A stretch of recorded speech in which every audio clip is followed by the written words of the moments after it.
Okay, hello. നിങ്ങൾ ഈ കാണുന്നത് ഒരു നെറ്റ് പ്രസൻറ്റ് വാല്യൂ കണ്ടുപിടിക്കുന്ന ഒരു ക്വസ്റ്റ്യനാണ്. ഇത് കഴിഞ്ഞ വർഷം ചോദിച്ചാൽ 2024 ഡിസംബറിൽ ചോദിച്ചതാണ്.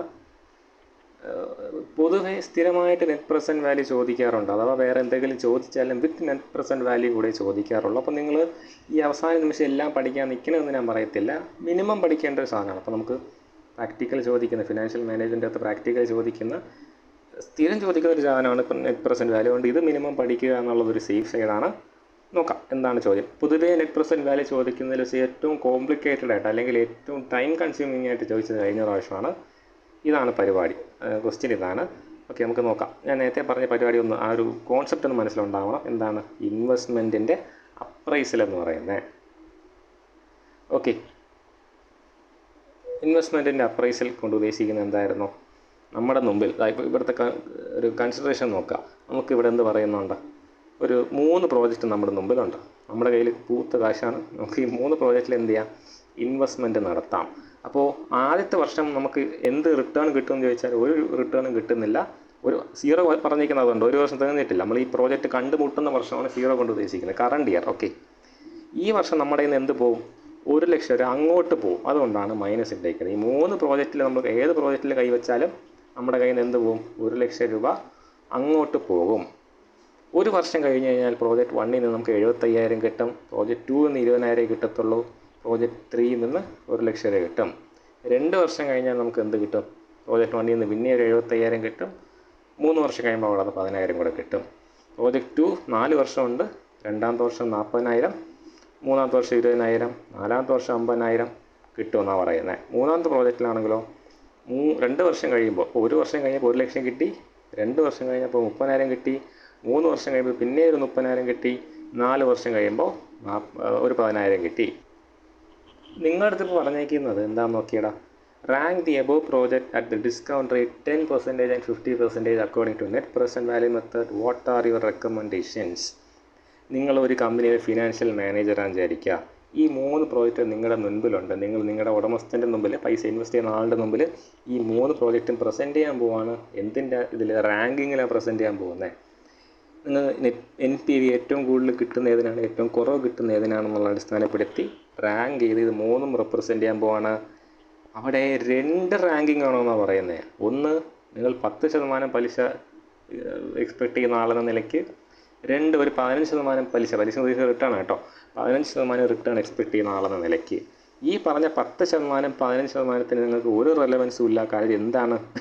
പ്രസൻറ്റ് വാല്യൂ ഫാക്ടർ തന്നിട്ടുണ്ടാവും. ഓക്കെ, പ്രസൻറ്റ് വാല്യൂ ഫാക്ടർ തന്നിട്ടുണ്ടെങ്കിൽ നിങ്ങളുടെ പണി വളരെ ചെറുതാണ്, പക്ഷേ കുറച്ച് സമയം പോകുമെന്നുള്ളതേ ഉള്ളൂ. ഇനി നമുക്ക് കണക്കിലേക്ക് പോവാം. ഓക്കെ, ഞാനതിൻ്റെ സ്ക്രീൻഷോട്ട് എടുത്ത് ഞാൻ എൻ്റെ ബോർഡിലേക്ക് വെച്ചിട്ടുണ്ട്. നിങ്ങളിനി അറിയേണ്ട കാര്യം, നിങ്ങൾ ഈ 3 പ്രോജക്റ്റുകളെയും ഇൻഡിവിജ്വലായിട്ടാണ് അക്സസ് ചെയ്യാൻ പോകുന്നത്. അതും 2 ടൈപ്പിൽ. എങ്ങനെയാണ്? 10% റേറ്റ് ഓഫ് ഇൻട്രസ്റ്റിലും 15% റേറ്റ് ഓഫ് ഇൻട്രസ്റ്റിലും. അപ്പോൾ നിങ്ങൾ ആദ്യം കൊടുക്കേണ്ട ഒരു ഹെഡിങ് ഇൻട്രസ്റ്റുകളാണ്. ഭാഷയിൽ പറഞ്ഞാൽ ഡിസ്കൗണ്ട് റേറ്റുകളാണ്. ഡിസ്കൗണ്ട് റേറ്റ് 10% നിങ്ങൾ എക്സ്പെക്റ്റ് ചെയ്യുന്നു എന്ന് പറഞ്ഞൊരു ഹെഡിങ് കൊടുക്കുക.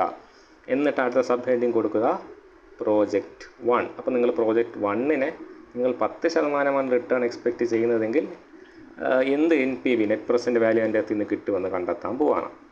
ഏറ്റവും ആദ്യം ചെയ്യേണ്ടത് എന്താണെന്നറിയോ? ആദ്യം നിങ്ങൾ ഇയറിന് വേണ്ടിയിട്ട് ഒരു കോളം കൊടുക്കുക. ഒരു ടേബിളാണ് നമ്മൾ ഉണ്ടാക്കാൻ പോകുന്നത്. ഇയറിന് വേണ്ടി ഒരു കോളം കൊടുക്കുക. ഇയർ കഴിഞ്ഞാൽ തൊട്ടടുത്ത് ക്യാഷ് ഇൻഫ്ലോ എന്നും പറഞ്ഞുകൊണ്ട് ഒരു കോളം കൊടുക്കുക. ഓക്കെ, ഇയർ കൊടുത്തു, ക്യാഷ് ഇൻഫ്ലോ കൊടുത്തു. തൊട്ടപ്പുറത്ത് പ്രസൻറ്റ് വാല്യൂ ഫാക്ടർ വേണമെങ്കിൽ അറ്റ് 10% എന്ന് എഴുതിക്കോ. നമ്മൾ ഹെഡിങ് കൊടുത്തുകൊണ്ട് അതിൻ്റെ ആവശ്യമില്ല, ബട്ട് സ്റ്റിൽ വേണമെങ്കിൽ എഴുതിക്കോ. ഇനി PV ഓഫ് ക്യാഷ് ഇൻഫ്ലോ. ഇപ്പോൾ ക്യാഷ് ഇൻഫ്ലോ കൊണ്ട് ഉദ്ദേശിക്കുന്നത് എന്താ? വർഷം തോറും അവർ തരാമെന്ന് പറഞ്ഞ റിട്ടേൺ ആണ്. ഇയർ, ഓരോ വർഷങ്ങളിൽ എത്ര റിട്ടേൺ കിട്ടും എന്നുള്ളതാണ്. പ്രസൻറ്റ് വാല്യൂ ഫാക്ടർ ക്വസ്റ്റ്യനിൽ തന്നിട്ടുണ്ട്. ഇത് രണ്ടും കൂടെ മൾട്ടിപ്ലൈ ചെയ്യുമ്പോൾ നമുക്ക് എന്ത് കിട്ടും? Present value factor of cash inflow കിട്ടും. നമുക്ക് നോക്കാം. ഇയർ എത്ര വർഷം? നമ്മൾ പ്രോജക്റ്റ് 1ൻ്റെ കാര്യമാണ് നോക്കുന്നത്. പ്രോജക്റ്റ് 1ൽ ഈ 0 - 1 ലക്ഷം എന്ന് കൊണ്ട് ഉദ്ദേശിക്കുന്നത് എന്താ? ആദ്യം നമ്മൾ നടത്തുന്ന ഇൻവെസ്റ്റ്മെൻ്റ് ആണ്. അത് ക്യാഷ് ഇൻഫ്ലോ അല്ല, ക്യാഷ് ഔട്ട്ഫ്ലോ ആണ്. നമ്മളിൽ നിന്ന് വെളിയിലേക്ക് പോകുന്ന ക്യാഷാണ്. അതിനെന്ത് ചെയ്യരുത്, ഇപ്പോൾ കൺസിഡർ ചെയ്യരുത്. നമുക്കിനി എന്ത് മാത്രം നോക്കിയാൽ മതി, നമ്മൾ ഇൻവെസ്റ്റ് ചെയ്തു, ഒരു വർഷം കഴിഞ്ഞ് നമുക്ക് എന്ത് കിട്ടും, ഇങ്ങോട്ട് ക്യാഷ് കിട്ടും. എത്ര രൂപ കിട്ടുമെന്ന് ആ പ്രോജക്റ്റ് 1ൻ്റെ കാര്യത്തിൽ ആദ്യം പറഞ്ഞേക്കുന്നത്. ഒരു വർഷം കഴിയുമ്പോൾ ആദ്യം 75,000 അല്ലേ, ഞാൻ മറന്നു നോക്കാം. 75,000 കിട്ടുമെന്ന് പറയുന്നു. ഒരു വർഷം കഴിയുമ്പോൾ എനിക്ക് എത്ര കിട്ടും, 75,000 കിട്ടും. 2 വർഷം കഴിയുമ്പോൾ എനിക്ക് എത്ര കിട്ടുമെന്ന് അവിടെ പറഞ്ഞേക്കുന്നത്. 2 വർഷം കഴിയുമ്പോൾ പിന്നെ ഒരു 75,000 കിട്ടുമെന്ന് ക്വസ്റ്റിനെ പറയുന്നുണ്ട്. 75,000 കിട്ടും. സിമ്പിളാണ് ഈ കണക്ക്, അതുകൊണ്ട് ഇതൊരിക്കലും വിട്ട് കളയരുത്. ഇതാണ് സ്ഥിരം ചോദിക്കുന്നത്. 3-ാമത്തെ വർഷം എനിക്ക് എത്ര കിട്ടുമെന്നാണ് പറഞ്ഞേക്കുന്നത്. 3-ാമത്തെ വർഷം എനിക്ക് 10,000 കിട്ടുമെന്നാണ് പറഞ്ഞേക്കുന്നത്. 10,000 കിട്ടും. ഓക്കെ, ഇനി നോക്കിയേടാ, ഇനി ഫസ്റ്റ് കോളം ഇയർ നമ്മൾ ഫില്ല് ചെയ്ത് കഴിഞ്ഞു, second column cash inflow fill ചെയ്ത് കഴിഞ്ഞു, 3-ാമത്തെ കോളം പ്രസൻറ്റ് വാല്യൂ ഫാക്ടർ വേണം. എവിടെ നിന്ന് കിട്ടും, നമ്മുടെ ക്വസ്റ്റിനിൽ തന്നെ തന്നിട്ടുണ്ട്. 10% ആകുമ്പോൾ പ്രസൻറ്റ് വാല്യൂ ഫാക്ടർ തന്നിട്ടില്ലേ. ഇത് എല്ലാ പ്രോജക്റ്റുകൾക്കും സെയിം ആണ്. ഏത് മാറുമ്പോഴേ മാറത്തുള്ളൂ, ഈ ഡിസ്കൗണ്ട് മാറുമ്പോൾ മാത്രമേ മാറത്തുള്ളൂ. അല്ലാത്ത പക്ഷം എല്ലാ പ്രോജക്റ്റിനും സെയിം ആണ്. ഇപ്പോൾ നമ്മൾ എന്തായാലും 10% ഡിസ്കൗണ്ട് പ്രതീക്ഷിക്കുമ്പോൾ ഉള്ള കണക്കാണല്ലോ നോക്കുന്നത്. അപ്പോൾ എല്ലാവർക്കും എന്തെടുത്താൽ മതി, ഈ വാല്യൂ സെയിം ആയിട്ട് എടുത്താൽ മതി. ഓക്കെ, അപ്പോൾ ഞാൻ എന്ത് ചെയ്യാൻ പോവാണ്, അത് അവിടെ എടുത്ത് എഴുതാൻ പോവാണ്. ഫസ്റ്റ് ഇയർ 1-ന് 0.909 പറഞ്ഞേക്കുന്നത്. ഇതിനൊക്കെ അർത്ഥമുണ്ട്, ഞാനത് പറയാൻ നിൽക്കുന്നില്ല, കാര്യം നിങ്ങൾക്ക് ഇപ്പോൾ കേട്ടാൽ കൺഫ്യൂസിങ് ആവും. അർത്ഥത്തിലേക്ക് നമുക്ക് പോകണ്ട. ഫസ്റ്റ് ഇയറിൽ 0.909 പറഞ്ഞേക്കുന്നത്. സെക്കൻഡ് ഇയറിൽ എത്ര പറഞ്ഞേക്കുന്നത് നോക്കാം. 0.826 ആണ് പറഞ്ഞേക്കുന്നത്. അപ്പോൾ ഞാൻ എന്ത് ചെയ്യുന്നു, സെക്കൻഡ് ഇയറിലെ വാല്യൂവിന് നേരെ എന്ത് ചെയ്യുന്നു, 0.826 എഴുതുന്നു. ഇനി തേർഡ് ഇയറിലെ വാല്യൂ എന്താണ്, 0.751 ആണ്. അപ്പോൾ തേർഡ് ഇയറിലെ വാല്യൂവിന് നേരെ ഞാൻ എന്ത് എഴുതുന്നു, 0.751 എഴുതുന്നു. ഇനി അപ്പോൾ നമ്മൾ എന്ത് ചെയ്തു, നമ്മൾ നമ്മുടെ ഫസ്റ്റ് കോളമായ ഇയർ ഫില്ല് ചെയ്തു. ക്യാഷ് ഇൻഫ്ലോ ക്വസ്റ്റ്യനിൽ തന്നിട്ടുണ്ട് പ്രോജക്റ്റ് 1ൻ്റെ, അത് എഴുതി. പ്രസൻറ്റ് വാല്യൂ ഫാക്ടർ ഈ എന്ത് മാറുമ്പോൾ, ഡിസ്കൗണ്ട് ഫാക്ടർ മാറുമ്പോൾ 10% മാറുമ്പോൾ മാത്രമേ മാറത്തുള്ളൂ, അല്ലെങ്കിൽ എല്ലാ പ്രോജക്റ്റിനും സെയിം ആണ്. നമ്മളിപ്പോൾ 10% നോക്കുന്നുണ്ട്. 10%-ന് ഓരോ ഇയറിന് നേരെ തന്നിട്ടുള്ള പ്രസൻറ്റ് വാല്യൂ ഫാക്ടർ അങ്ങനെ എടുത്ത് എഴുതി. ഇനി എന്ത് ചെയ്യണം, ക്യാഷ് ഇൻഫ്ലോയിനെ പ്രസൻറ്റ് വാല്യൂ ഫാക്ടർ കൊണ്ട് മൾട്ടിപ്ലൈ ചെയ്യണം. ഞാൻ കാൽക്കുലേറ്റർ എടുത്ത് തന്നെ കാണിക്കാൻ പോവാണ്.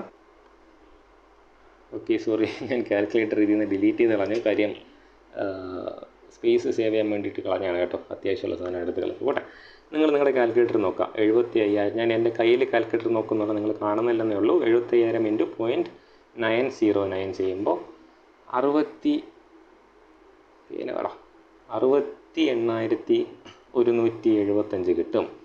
ഇനി അടുത്ത എന്താണ്, 75,000 ഞാൻ രണ്ടാമത്തെ വർഷം നോക്കുമ്പോൾ 75,000 അവിടെ എന്താ വാല്യൂ കിടക്കുന്നത്, 0.826. 826 കൊണ്ട് മൾട്ടിപ്ലൈ ചെയ്ത് കളയരുത്, 0.826 ആണ്.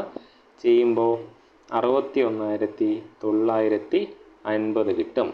ഇനി മൂന്നാമത്തെ വർഷമാണ്. മൂന്നാമത്തെ വർഷം നമുക്ക് എന്തുണ്ട്, 10,000 ആണ് നമുക്ക് ക്യാഷ് ഇൻഫ്ലോ. എത്രയാണ് നമ്മുടെ പ്രസൻറ്റ് വാല്യൂ ഫാക്ടർ, 0.751. നമ്മൾ എന്ത് ചെയ്യണം, ഈ പറഞ്ഞ 10,000 × 0.751 ചെയ്യുമ്പോൾ 7,520 7,510 കിട്ടും. ഓക്കെ, 520 അല്ല, 7,510 കിട്ടും.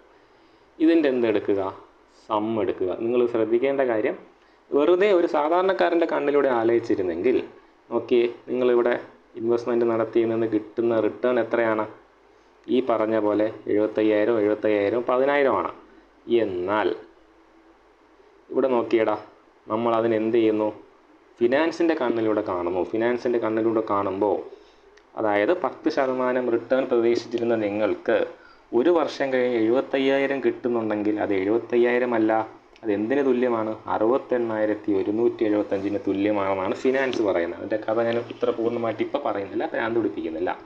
അപ്പോൾ രണ്ടാമത്തെ വർഷം നിങ്ങൾക്ക് 2 വർഷം കാത്തിരുന്നിട്ട് ഒരു 75,000 കിട്ടുന്നുണ്ടെങ്കിൽ അത് 75,000 അല്ല, ഫിനാൻസിൻ്റെ കണ്ണിൽ, അതായത് നിങ്ങളുടെ കാത്തിരിപ്പിൻ്റെ ആ ഒരു എഫക്റ്റും കൂടെ നമ്മൾ ഇംപ്ലിമെൻറ്റ് ചെയ്ത് കഴിയുമ്പോൾ, അതും കൂടെ ഉൾപ്പെടുത്തി കഴിയുമ്പോൾ അത് എത്രയേ ഉള്ളൂ എന്നാണ് ഫിനാൻസ് പറയുന്നത്. പൈസ 75,000 കിട്ടുമായിരിക്കും, പക്ഷേ നിങ്ങളത് എന്ത് ചെയ്തില്ല, 2 വർഷം കാത്തിരുന്നിട്ടല്ലേ കിട്ടുന്നത്. അതുകൊണ്ട് അത് 75,000 കണക്കാക്കേണ്ട, 61,950 ഉള്ളൂ എന്ന് പ്രതീക്ഷിച്ചാൽ മതി എന്നാണ് ഫിനാൻസ് നമുക്ക് പറഞ്ഞു തരുന്നത്. അങ്ങനെയാണ് എന്ത് മാറുന്നത്, വെറുതെ നമ്മൾ കിട്ടിയ പൈസ എന്ന് പറയാതെ പ്രസൻറ്റ് വാല്യൂ എന്ന് പറയുന്നൊരു കോൺസെപ്റ്റിലേക്ക് മാറുന്നത്. നിങ്ങൾ കണക്കറിയുമ്പോൾ ഇത്രയും മാത്രം അറിഞ്ഞാൽ മതി. ഇയർ എഴുതുക, ക്യാഷ് ഇൻഫ്ലോ എഴുതുക, ക്വസ്റ്റിനിൽ തന്ന പ്രസൻറ്റ് വാല്യൂ ഫാക്ടർ എഴുതുക, മൾട്ടിപ്ലൈ ചെയ്ത് present value of cash inflow കണ്ടുപിടിക്കുക. ഇനി നിങ്ങൾ എന്ത് ചെയ്യണം? ഇതിൻ്റെ ടോട്ടൽ എടുക്കണം. ഇതിൻ്റെ ടോട്ടൽ എടുക്കാൻ ഞാൻ വീണ്ടും എൻ്റെ കാൽക്കുലേറ്ററിലേക്ക് തന്നെ പോകുന്നു. 68,175 പ്ലസ് 61,950 പ്ലസ് 7,510 1,00,000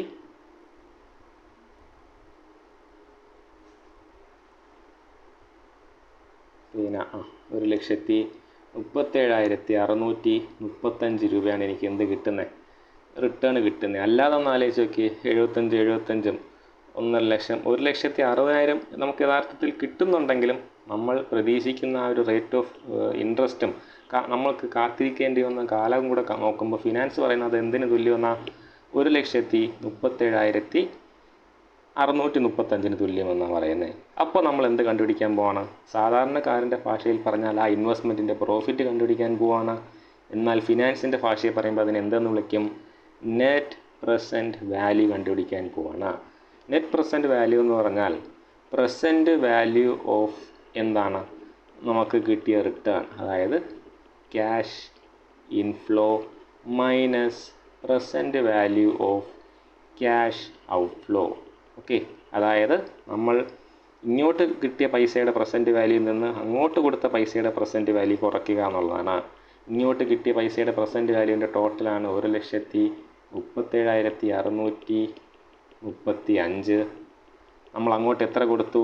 1,00,000 കൊടുത്തു. അവിടെ നമ്മൾ എന്ത് ചെയ്തില്ല? ഈ പ്രസൻറ്റ് വാല്യൂ എന്ന് പറഞ്ഞ് മൾട്ടിപ്ലൈ ചെയ്തൊന്നും കണ്ടുപിടിച്ചില്ല. എന്തുകൊണ്ടാണ്? കാത്തിരിപ്പേ ഇല്ലായിരുന്നു അല്ലേ?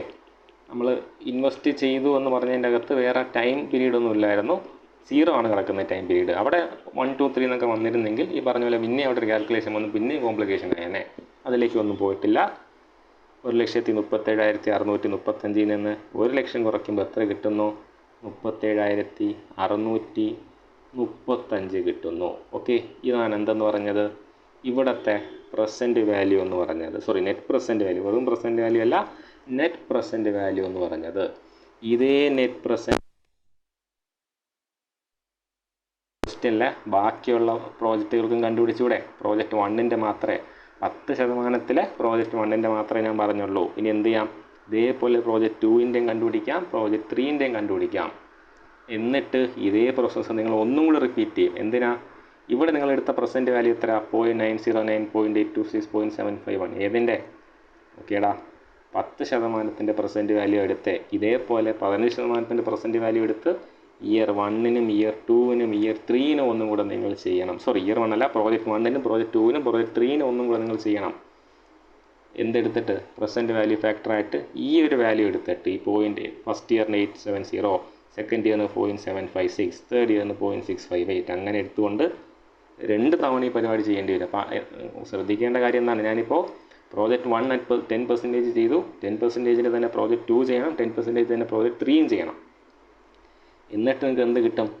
പല നെറ്റ് പ്രസൻറ്റ് വാല്യൂ ആൻസേഴ്സ് കിട്ടും. എന്നിട്ട് എന്ത് ചെയ്യണം?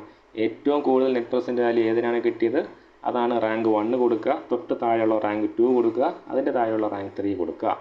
ഫോർ എക്സാമ്പിൾ, എനിക്ക് ഇതേ പ്രോസസ്സ് ഞാൻ ചെയ്യുമ്പോൾ കറക്റ്റ് ചെയ്യുന്നില്ല. ഇപ്പോൾ എനിക്ക് കിട്ടി പ്രോജക്റ്റ് 1 എനിക്ക് എത്ര കിട്ടി? 37,635 എനിക്ക് എന്ത് കിട്ടിയത്? നെറ്റ് പ്രസൻറ്റ് വാല്യൂ കിട്ടിയത്. ഞാൻ പ്രോജക്റ്റ് 2 ചെയ്യുമ്പോൾ എനിക്ക് കിട്ടിയത്, ഊഹമാണ് കേട്ടോ, 20,000 ആണെന്ന് വിചാരിക്കുക. പ്രോജക്റ്റ് 3 ചെയ്യുമ്പോൾ എനിക്ക് കിട്ടിയത് 15,000 ആണെന്ന് വിചാരിക്കുക. ക്വസ്റ്റ്യൻ പറയുന്നത് എന്താ? ഇതിനെ റാങ്ക് ചെയ്യണം. റാങ്ക് ചെയ്യുമ്പോൾ ഞാൻ എങ്ങനെ റാങ്ക് ചെയ്യും? പ്രോജക്റ്റ് 1 റാങ്ക് 1 എന്നും, പ്രോജക്റ്റ് 2 റാങ്ക് 2 എന്നും, പ്രോജക്റ്റ് 3 റാങ്ക് 3 എന്നും വരും. ഏറ്റവും കൂടുതൽ എനിക്ക് റിട്ടേൺ കിട്ടുന്ന എവിടെ നിന്നാണ്? പ്രോജക്റ്റ് 1 നിന്നാണ്. തൊട്ട് താഴെ പ്രോജക്റ്റ് 2 ആണ്, പ്രോജക്റ്റ് 3 ആണ്. ഇത് ഏതാണ്? Net present value at 10%. ഇതേപോലെ എന്തും കൂടെ ചെയ്യേണ്ടി വരും? 15% കൂടെ ചെയ്യേണ്ടി വരും. ഓക്കെ, അപ്പോൾ എന്ത് ചെയ്യുക? ഒന്ന് ചെയ്ത് നോക്കുക. എവിടെയെങ്കിലും കൺഫ്യൂഷൻ വരുന്നുണ്ടെങ്കിൽ എന്നെ കോൺടാക്ട് ചെയ്യാം. നമ്പർ അറിയാലോ, കോൺടാക്ട് ചെയ്യുക. എന്തെങ്കിലും ഉണ്ടെങ്കിൽ പറഞ്ഞുതരാം. Okay, thank you all.